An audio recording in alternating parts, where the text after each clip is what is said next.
يا أيها الذين آمنوا كتب عليكم الصيام كما كتب على الذين من قبلكم لعلكم تتقون. حاضرین جماعت، بزرگان دین، دینی و ملی عزیزوں، نوجوان بھائیوں اور پردہ نشین اسلامی خواتین، سب سے پہلے تعریف و توصیف، حمد و ثنا، کبریائی، بڑائی اللہ رب العالمین کے لیے زیبا اور سزاوار ہیں، جو ہم سب کا خالق ہے، مالک ہے اور تنہا پالنہار ہے۔ ہم اسی اللہ رب العالمین کی عبادت کرتے ہیں اور اسی کے سامنے سجدہ ریز ہوتے ہیں۔ وہی اللہ رب العالمین ہے جو ہمیں خاص اپنے فضل و کرم سے جنت الفردوس میں جگہ دے گا انشاءاللہ العظیم۔ بعدہ درود و سلام ہوں بالعموم تمام انبیاء پر، بالخصوص آخری نبی محمد عربی صلی اللہ علیہ وسلم پر،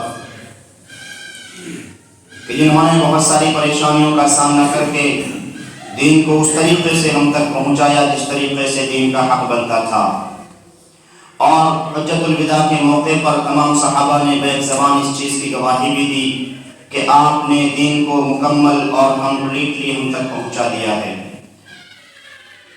اللہم صلی وسلم وبارک علیہ۔ حاضرین جماعت، ہم ماہ رمضان میں داخل ہو چکے ہیں اور کئی روزے گزر بھی چکے ہیں، اور دروس میں، تقاریر میں، جمعے کے خطبات سے ہمیں اس چیز کا اندازہ بخوبی ہو جاتا ہے کہ یہ مہینہ کس قدر برکتوں والا مہینہ ہے، کس قدر رحمتوں اور بخششوں اور مغفرتوں کا مہینہ ہے، اور ہمارے اسلاف کا کیا طرز عمل ہوا کرتا تھا جب وہ اس مہینے میں داخل ہوا کرتے تھے، وہ کس طریقے سے اپنے دن اور رات، صبح اور شام گزارا کرتے تھے، ان کا کیا رویہ ہوا کرتا تھا کہ وہ نیکیوں کو سمیٹ لیں، زیادہ سے زیادہ نیکیاں بٹور لیں، کتنی کوشش ان کی ہوا کرتی تھی۔ جیسا کہ ابھی پرسوں ہی کے درس میں اس چیز کی وضاحت ہوئی تھی کہ اسلاف کئی مہینے پہلے سے اس مہینے کو پانے کے لیے رب کریم سے دعا کرتے تھے اور کہا کرتے تھے کہ اللہ رمضان کا مہینہ نصیب کر دینا۔ وہ اس طریقے سے دعا کرتے تھے کہ اللہ موت نہ آئے الا کہ ہم رمضان کے مہینے کو پالیں، اور دعا کیا کرتے تھے کہ اللہ رمضان کو ہم پالیں تو اس کی قدر کو جاننے کی، اس میں عبادتیں کرنے کی، زیادہ سے زیادہ نیکیاں کرنے کی تو ہمیں توفیق عطا فرما۔ یہ ان کا طریقہ کار ہوا کرتا تھا، اور ہم بھی اپنے اسلاف کی پیروی کرنے والے صحابہ، تابعین کی عظمت کو جانتے ہوئے ان کے طریقے پر چلنے والے، آج ہمارا رویہ اس مہینے میں کیا نظر آ رہا ہے؟ ہمیں خود اپنے اوپر غور کرنا چاہیے کہ ابھی کچھ دن سے ہم رمضان کے مہینے میں داخل ہوئے، ان دنوں سے پہلے جو ہماری معاملات اور مسائل تھے، جو ہمارے سوچ و وچار تھے، جو ہمارے خیالات تھے، کیا ان میں کچھ چینجنگ آئی ہے، کچھ بدلاؤ آیا ہے، کچھ تبادلہ ہم نے ان میں کیا ہے، یا پھر جیسے عام طریقے سے ہم اپنے دنوں کو گزار رہے تھے انہی طریقوں سے، اسی طریقے سے ہم رمضان کے مہینے کو بھی گزارتے ہوئے چلے جا رہے ہیں؟ اور اگر اسی طریقے سے یہ مہینہ ہمارا گزر گیا اور ہم رب کریم سے اپنی مغفرت نہ کروا سکے، اپنی بخشش نہ کروا سکے، نیکیوں کو اپنے دامن میں نہ سمیٹ سکے، تو یقین مان لیجئے نبی کریم صلی اللہ علیہ وسلم کی حدیث مبارکہ من حرم خیرہا فقد حرم، جو شخص اس مہینے کی خیر سے محروم رہ گیا دراصل وہی محروم ہے۔ اگر اس مہینے کو ہم نے یوں ہی کھیل میں، کود میں، اپنی من مانی کرنے میں، عیاشی کرنے میں اور اپنی نفس کی پیروی کرتے ہوئے غلط راستوں میں گزار دیا تو یقیناً ہم بہت بد نصیب ہوں گے، ہم بہت بیکار اور خراب لوگ ہوں گے۔ اور اگر اس کے برعکس ہم نے اس مہینے کی قدر کی، ان دنوں کی قدر کی، ان راتوں کی قدر کی، اور رب کریم نے اگر ہمیں یہ مہینہ دیا ہے تو ہمیں اس کی قدر کرنا بھی چاہیے۔ اگر ہم اس کی قدر کر لیتے ہیں تو یقین مان لیجیے اللہ رب العالمین اور روز بہت سارے لوگوں کو جہنم سے آزادی کا اعلان کرتا ہے۔ روز اللہ رب العالمین بہت سے لوگوں کی مغفرت کا اعلان کرتا ہے، اور اللہ رب العالمین لوگوں کی مغفرت کرتا ہے۔ اور اگر ہماری بھی مغفرت ہو جائے تو یقیناً ایسا محسوس ہوگا اور مہینے کا حق ادا ہوگا کہ ہم نے رمضان کے مہینے کو پایا، اور اس مہینے کو پانے کے بعد ہم نے اپنے رب کریم سے اپنی مغفرت کروا لی۔ تو عزیزو، ہماری ان دنوں میں پہلی کوشش یہ ہونی چاہیے، پہل کرنی چاہیے، اور کوشش کرتے ہوئے ہمیں آگے بڑھنا چاہیے، اور نیکیوں کو زیادہ سے زیادہ سمیٹنے کی، زیادہ سے زیادہ نیکیاں کرنے کی ہماری پہلی کوشش ہونی چاہیے۔ اور رمضان المبارک کا مہینہ کس قدر اہمیت کا حامل ہے، آپ حضرت طلحہ بن عبید اللہ رضی اللہ تعالی عنہ کی زبانی سنیے۔ وہ کہتے ہیں کہ میں نے رات میں خواب دیکھا، اور خواب میں دیکھا کہ ایک شخص ہے جس کو ابھی اللہ کی راہ میں شہید کیا گیا تھا، اور اس سے پہلے کا واقعہ اگر آپ سنیں تو اس طریقے سے کہ دو لوگ نبی کریم صلی اللہ علیہ وسلم کے پاس آئے، دونوں نے ایک ساتھ اسلام قبول کیا، ایک ساتھ زندگی گزارنے لگے، ایک طریقے سے زندگی گزارنے لگے۔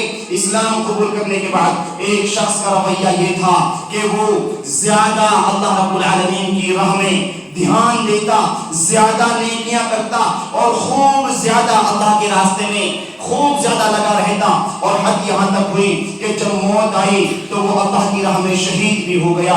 زیادہ عبادتیں کی دوسرے شخص سے، اور اللہ کی راہ میں شہادت نصیب ہوئی۔ اس کے بعد دوسرا شخص اس کے 1 سال بعد مرتا ہے، اور مرنے کے بعد وہ شخص اپنی موت مرتا ہے۔ اسی طریقے سے ان دونوں کے معاملے کو عبید اللہ حضرت طلحہ بن عبید اللہ رضی اللہ تعالیٰ عنہ خواب میں دیکھتے ہیں، اور کہتے ہیں کہ میں نے خواب میں دیکھا جو شخص بعد میں مرا اور اپنی موت جسے آئی، جو شخص اللہ رب العالمین کے احکام کو مانتا تھا، اللہ رب العالمین کی عبادت کیا کرتا تھا، لیکن اس کے مقابل زیادہ نہیں کرتا تھا، اس کے مقابل کم تھا، وہ شخص اس شخص سے پہلے جنت الفردوس میں چلا گیا، جنت میں داخل ہو گیا۔ دوسرا شخص جسے موت آئی، اپنی موت مرا، وہ پہلے شخص سے پہلے جنت میں داخل ہو گیا۔ انہوں نے اس چیز پر تعجب کیا، اور یہ مسئلہ نبی کریم صلی اللہ علیہ وسلم کی دربار میں پہنچا۔ نبی کریم صلی اللہ علیہ وسلم سے پوچھ تاچھ ہوئی۔ نبی کریم صلی اللہ علیہ وسلم نے کہا الیس قد مکث ھذا بعدہ سنۃ، وہ شخص جو اللہ کی راہ میں شہید ہوا، اس کے بعد دوسرا شخص جو اپنی موت مرا، کیا وہ اس کے بعد 1 سال تک زندہ نہ رہا؟ 1 سال تک اس نے زندگی پائی، اس نے 1 سال تک اور اللہ رب العالمین کی عبادت کی۔ فصلى كذا وكذا سجدة في سنتي، 1 سال میں رمضان کا مہینہ بھی آیا، اس نے روزے رکھے، اللہ رب العالمین کی اس مہینے میں عبادت کی۔ اس کے بعد بھی اس نے 1 سال زیادہ پانے کے بعد نمازوں کو پڑھا اور سجدے کیے، زیادہ عبادتیں اللہ رب العالمین کی اس شخص نے اس سے کی۔ فلما بینہما ابعد مما بین السماء والارض، نبی کریم صلی اللہ علیہ وسلم نے ارشاد فرمایا کہ ان دونوں کے درمیان تو اتنا خلا ہے، اتنی فرق ہے، اتنا فرق ہے جتنا زمین اور آسمان کے درمیان ہے۔ یعنی رمضان کے مہینے کو اس نے پایا، 1 سال زیادہ پایا، 1 سال زیادہ پانے کے بعد اس نے رمضان کے روزے رکھے، رمضان میں قیام اللیل کیا۔ اللہ رب العالمین نے اس کے درجات کو اس طریقے سے بلند کیا کہ شہید سے زیادہ، شہید سے پہلے اس شخص کو جنت الفردوس میں داخل کر دیا۔ عزیزو، اگر ہم رمضان المبارک کی قدر کو جاننا چاہیں تو یہ واقعہ کس قدر اور کتنے بہترین انداز میں ہمیں رمضان المبارک کی مہینے کی قدر، اس کی عظمت اور اس کی بلندیوں کے بارے میں بتاتا ہے۔ جنت الفردوس میں چلے جانا اور اس شخص سے پہلے چلے جانا، یہ اس چیز کی علامت ہے کہ رمضان کی قدر اگر کسی نے کر لی ہے تو اللہ رب العالمین اس کو جنت الفردوس میں اوروں سے پہلے داخل کرتا ہے۔ کیا ہمیں جنت کی ضرورت نہیں ہے؟ کیا ہم لوگ جنت میں نہیں جانا چاہتے؟ یا ہم بھی اہل ایمان، اہل اسلام، اہل توحید ہونے کے بعد جنت کو ہوائی چیز سمجھتے ہیں؟ یا یہ سمجھتے ہیں کہ نہیں، ہم ہفتے ہفتے کچھ دن نماز پڑھ کر کے جنت کے ٹھیکیدار بن گئے ہیں؟ نہیں، اسی جنت کے لیے ہمارے اسلاف نے نہ جانے کتنی قربانیاں دی ہیں۔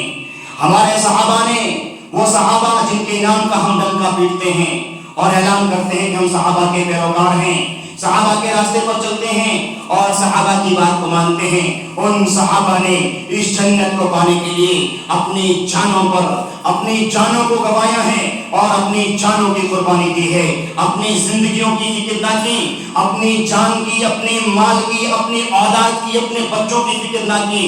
جب انہوں نے اس کی قدر کو سمجھا، اس جنت الفردوس کے مسئلے کو سمجھا، تو انہوں نے اس چیز کو پایا، جو کچھ ہے اگر سب چلا جائے اور صرف جنت مل جائے تو کیا خوب سودا ہوگا، کیا بہترین سودا ہوگا۔ تو عزیزو، ہم کیوں اسے چھوٹی سی چیز سمجھتے ہیں؟ ہمارے دلوں میں کیوں اس کا احساس نہیں آتا کہ ہماری زندگیوں کا مقصد یہی ہے کہ ہم اللہ رب العالمین کو راضی کرنے کے بعد جنت میں داخل کر دیے جائیں اور جنت الفردوس میں ہمیں داخل کر دیا جائے۔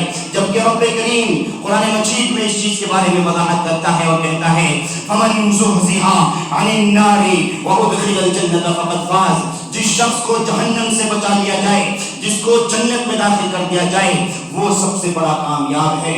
ہم کامیابی موبائل میں گیم کھیلنے کو، موبائل میں فلمیں دیکھنے کو، ہم سکون موبائل میں غلط ویڈیوز کو دیکھنے کے بعد، ہم سکون چند پیسے کما لینے کے بعد، اس دنیا میں تھوڑی سی عزت پا لینے کے بعد، تھوڑی سی شہرت پا لینے کے بعد سمجھتے ہیں کہ ہم نے بہت بڑا سکون اور بہت بڑی کامیابی حاصل کر لی ہے۔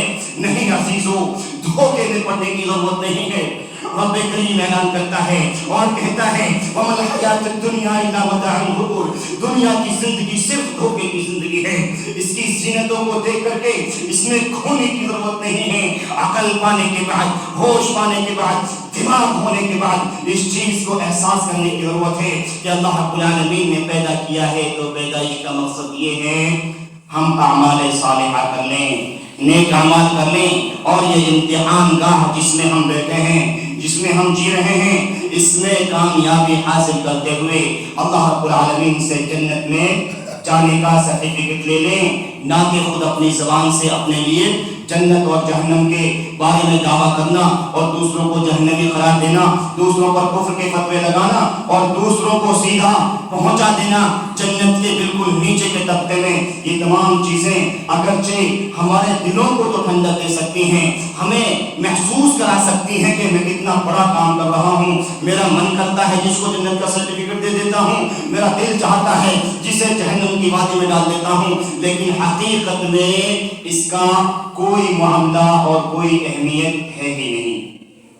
رمضان مبارک کا مہینہ کس قدر اہم ہو سکتا ہے، آئیے اندازہ لگاتے ہیں۔ رمضان مبارک کے مہینے میں اللہ رب العالمین کے اس مہینے میں اگر کوئی اس مہینے کی قدر کر لے تو اللہ رب العالمین اس شخص سے مغفرت کا اور اجر عظیم کا وعدہ کرتا ہے اور کہتا ہے والصائمین والصائمات والحافظین والحافظات والحافظین فروجهم والحافظات والذاکرین اللہ کثیرا والذاکرات اعد اللہ لهم مغفرۃ واجرا عظیما۔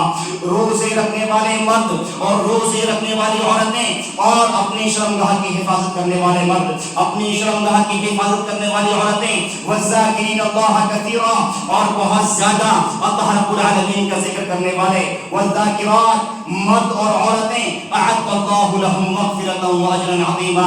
اللہ رب العالمین نے ان لوگوں سے اعد اللہ لهم مغفرۃ، ان کی مغفرت کا وعدہ کیا ہے۔ قرآن کریم کی اس آیت کریمہ پر غور کریں، مرد روزہ رکھنے والے، عورت روزہ رکھنے والی، اللہ رب العالمین اس غلط فہمی کو دور کرتے ہوئے دونوں کا نام لے کر کے بیان کرتا ہے۔ اگر روزہ رکھنے والا مرد ہے تو مرد بھی سنے، عورت ہے عورت بھی سنے، اس خوشخبری میں نہ رہے کہ نہیں صرف نہیں ہوں، دوسرا اس کا مستحق نہیں ہے۔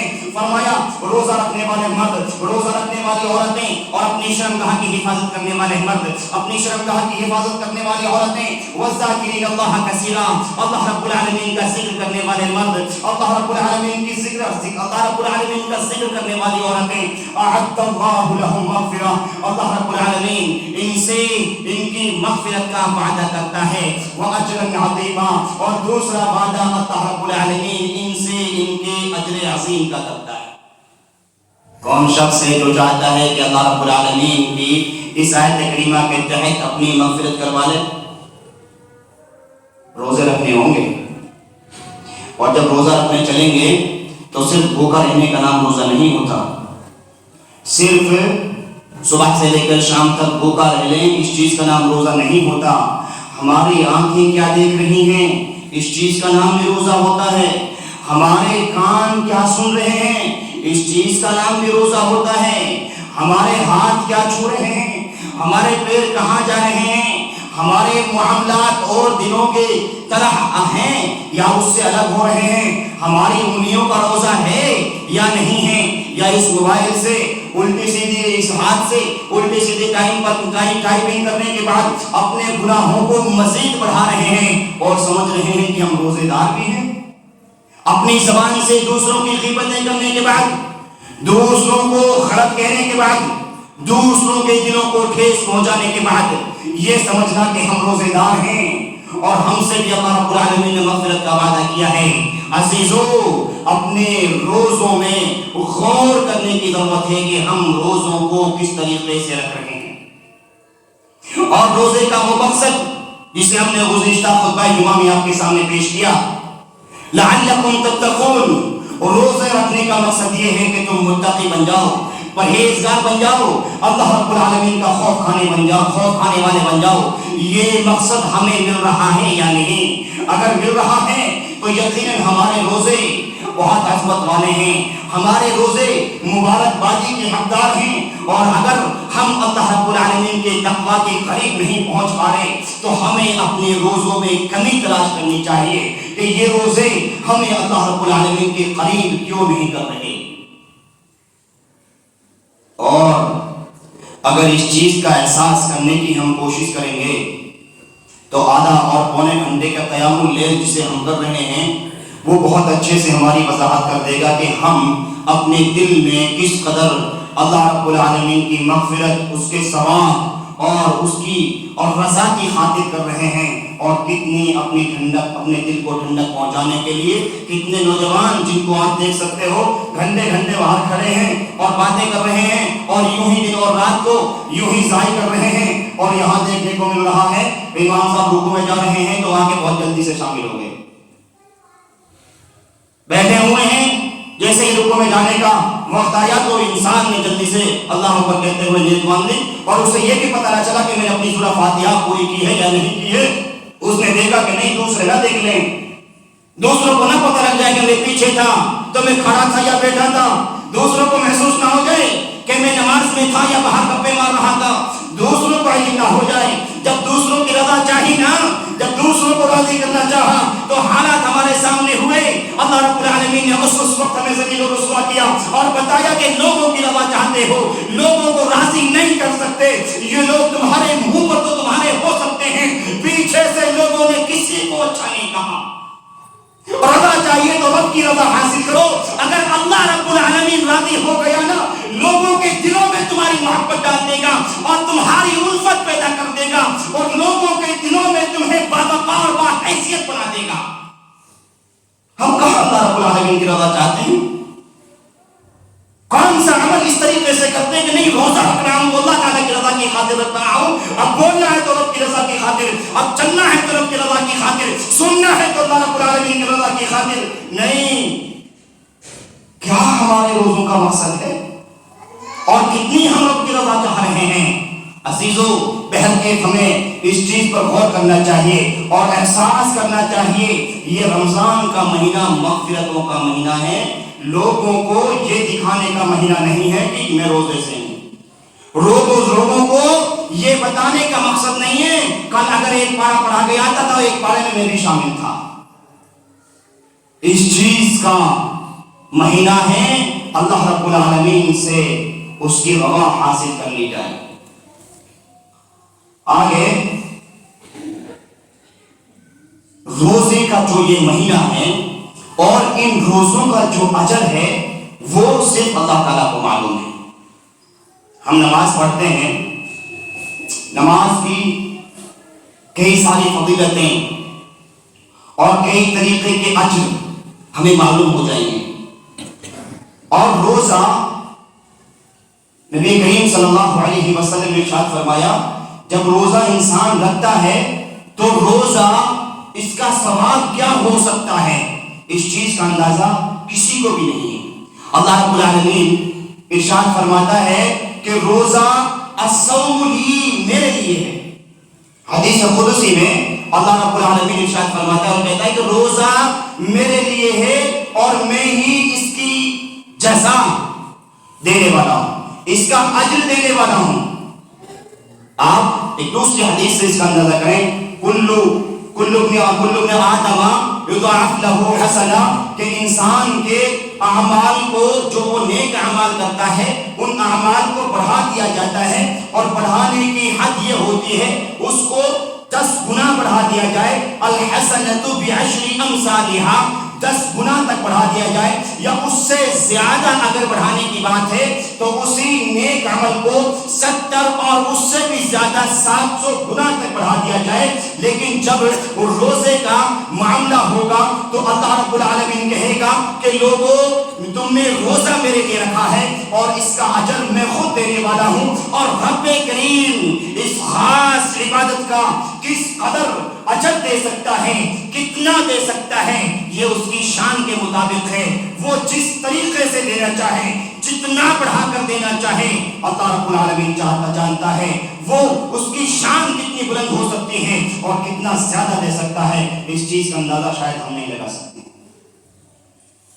جنت الفردوس کے دروازوں میں سے ایک دروازہ باب الریان ہے، جس کے لیے کہا گیا ہے کہ یہی روزے دار اس میں سے داخل ہوں گے۔ ایک دروازہ جنت میں اللہ رب العالمین نے ان روزہ داروں کے لیے، روزہ رکھنے والوں کے لیے رکھا ہے۔ کون کون چاہتا ہے کہ جنت الفردوس میں ہم جائیں تو باب الریان سے داخل ہو جائیں؟ ہم سب کو چاہنا چاہیے، ہماری سب کی کوشش ہونا چاہیے کہ ہم باب الریان سے داخل ہو جائیں۔ ہمیں لوگ روزے دار نہ کہیں، اللہ رب العالمین کی نظر میں ہم روزے دار ہو جائیں۔ یہ روزہ اللہ رب العالمین سے شفاعت کرے گا، اس بندے کے بارے میں سفارش کرے گا، اللہ رب العالمین سے کہے گا کہ اللہ رب العالمین میں نے اس بندے کو کھانے اور پینے سے روکے رکھا۔ یقول الصیام ای ربی منعتہ الطعام وشہوتہ، کہ اللہ تعالیٰ میں نے اس شخص کو کھانے سے اور اس کی شہوت سے روکا رکھا۔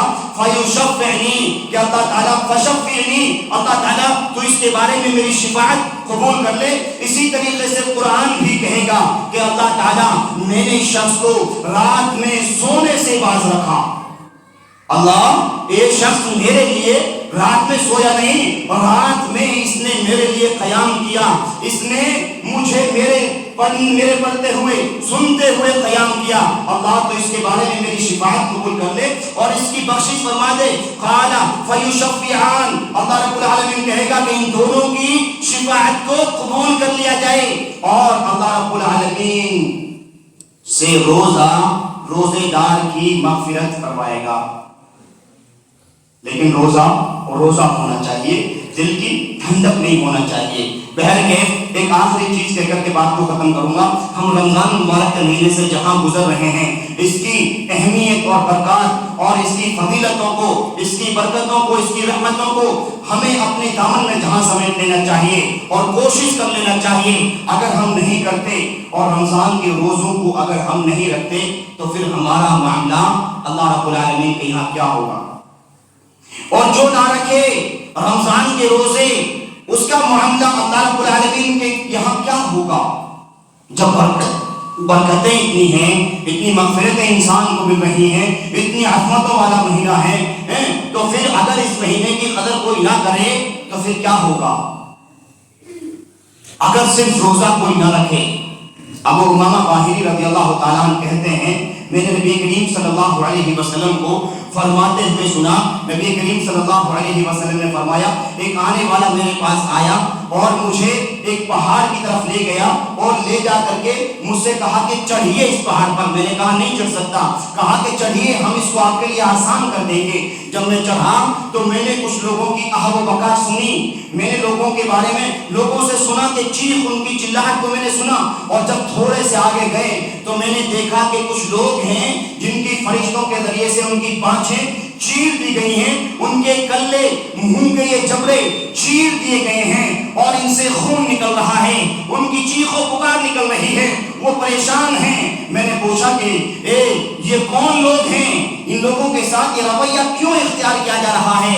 تو جواب ملا یہ وہ لوگ ہیں جو رمضان میں روزہ خور ہوا کرتے تھے، رمضان میں وہ روزہ نہیں رکھا کرتے تھے، رمضان میں اعلانیہ کھایا کرتے تھے اور بتایا کرتے تھے کہ ہم جوان ہیں۔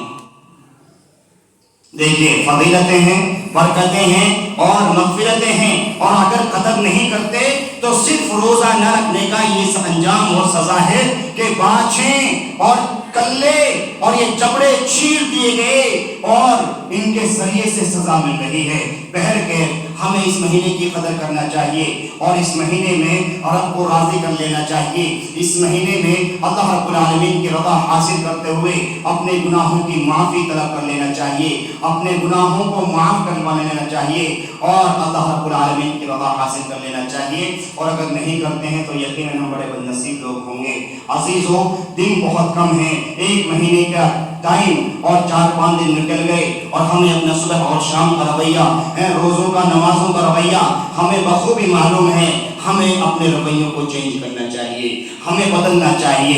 اللہ رب العالمین کھانے کمانے سے منع نہیں کرتا ہے، لیکن یہ خاص وقت ہماری مغفرتوں، ہمارے لیے برکتوں اور رحمتوں کا ہے، اسے ضائع نہیں کرنا چاہیے۔ ہم پوری سال کماتے رہے، اگر ایک مہینہ اگر اللہ رب العالمین کی رضا کی خاطر گزار بھی دیں تو کیا فرق پڑنے والا ہے؟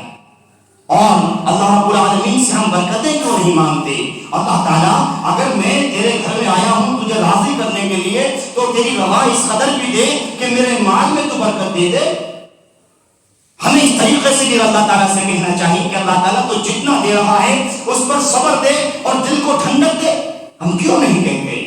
بہرکیف ہمیں سوچ و وچار کرنے چاہیے اور پلٹنا چاہیے اللہ رب العالمین کی مغفرت کی طرف۔ اللہ رب العالمین سے دعا کرتے ہیں کہ مولا کریم ہمیں اس مہینے کی قدر کو جاننے کی اور اس پر عمل کرنے کی توفیق نصیب فرما دے۔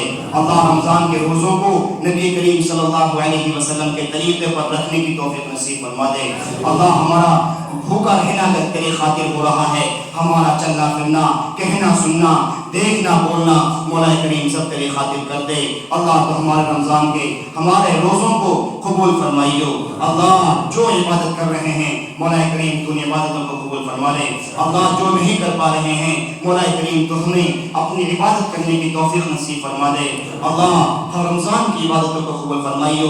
اللہ جتنے مسلمان چلے گئے ہیں مولا کریم اگر وہ گناہ گار رہے ہوں گے الہ العالمین ہم ان کے لیے دعائیں کرتے ہیں مولا کریم تو ان کی مغفرت فرما دے۔ اللہ تو ان کی قبروں کو نور سے بھر دے۔ اللہ جتنے مسلمان بھائی پریشان ہیں مولا کریم تو ان کی پریشانیوں کو ختم فرما دے۔ اللہ جتنے بیمار ہیں الہ العالمین ان کو سب کو شفا کاملہ نصیب فرما دے۔ آمین۔ وآخر دعوانا ان الحمدللہ رب العالمین والسلام علیکم ورحمۃ اللہ وبرکاتہ۔